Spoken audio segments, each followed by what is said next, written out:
I'm Nate Spack, and today I'll be presenting on Chapter 8, Segment 3 of the Psychology textbook. So, reinforcement and punishment can be positive or negative. So, reinforcement is simply a stimulus that makes a behavior more likely to occur. So, positive reinforcement is the addition of a stimulus following a behavior, and negative reinforcement is the removal of a stimulus following a behavior. Both types of reinforcement, again, making sure that a behavior is more likely to occur. On the other hand, we also have two types of punishment, which are stimuli that make a behavior less likely to occur. We have positive punishment, which is simply the addition of a stimulus following a response, and negative punishment, which is the removal of a stimulus following a response. Both of these in an effort to make a behavior less likely to occur. Now, active avoidance is especially resistant to extinction.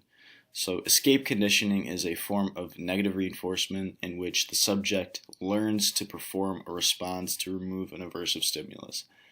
Now, active avoidance is a response a subject has learned to avoid an aversive stimulus.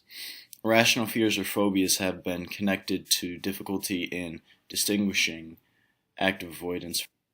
Passive avoidance is a response that a subject has learned to refrain from displaying to avoid an aversive stimulus. And lastly, learned helplessness is a type of learning in which the subject learns that an aversive stimulus cannot be avoided. The pace of rewards affects how quickly and well we learn. So, a reinforcement schedule is just the set of rules which determine the frequency with which an operant conditioning subject is reinforced. So, a continuous reinforcement schedule is just the rewarding of a behavior every time it's displayed. And a partial reinforcement schedule is the rewarding of a behavior only some of the time it's displayed. So a fixed ratio is a schedule in which every nth response is rewarded. Every certain amount of responses is rewarded. So oftentimes this reward schedule shows a post-reinforcement pause. And next we have a variable ratio, which is a schedule in which the number of responses required to obtain a reward changes.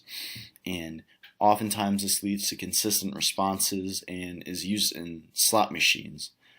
A fixed interval is a schedule in which a reinforcement is provided for the first response after a fixed length of time since the last reinforcement.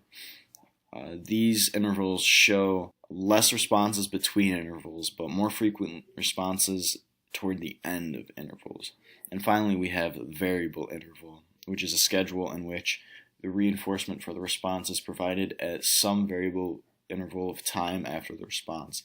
Typically, these elicit slow, however steady responses. Finally, we have a primary reinforcer, which is a stimulus that fills a biological need or that the subject already finds unpleasant. And then we have a secondary reinforcer, which is a stimulus that the subject associates with one or more primary reinforcers. For example, a secondary reinforcer is money. I'm Nate Spack, and that's my presentation.